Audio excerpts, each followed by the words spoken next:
Nag-uwi ng karangalan ng mga batang atleta mula sa Nueva Ecija patapos magtagumpay sa iba't ibang larangan ng palakasan sa katatapos na Batang Pinoy National Championship 2025 na ginanap noong October 25 to 31 sa General Santos City.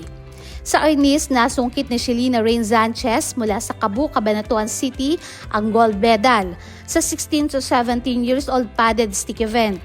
Nakamit naman ni Prince Raybert Padozo ng Singal at Palayan City ang silver medal sa 12 to 13 years old live stick event.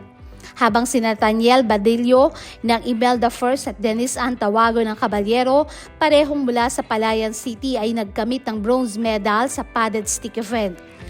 Sa dance sports naman, sina Tristan de Guzman at Angel Nina Gabriela Abbas ng Santo Domingo, Nueva Ecija ay parehong nagwagi ng bronze medal sa Junior 2C at Junior 2D categories.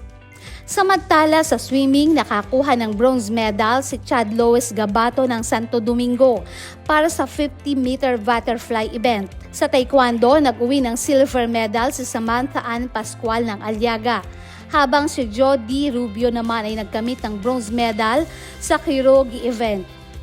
Ipinapakita ng mga kabataang Novo Ecijano ang kanilang husay, disiplina at determinasyon bilang tunay na inspirasyon sa kanilang kapwa-atleta at kabataan sa buong lalawigan. Ang mga atleta ay inendorso ng pamahalaang panlalawigan ng Nueva Ecija at pinagkalooban ng suporta sa pinansyal upang makatulong sa paglahok sa paligsahan, bilang bahagi ng patuloy na pagtataguyod sa kanilang talento at tagumpay sa larangan ng sports. At siya ng Balitang Nueva Ecija, Juanet Bonda nag-uulat sa DWI Teleradyo ang inyong kakapit.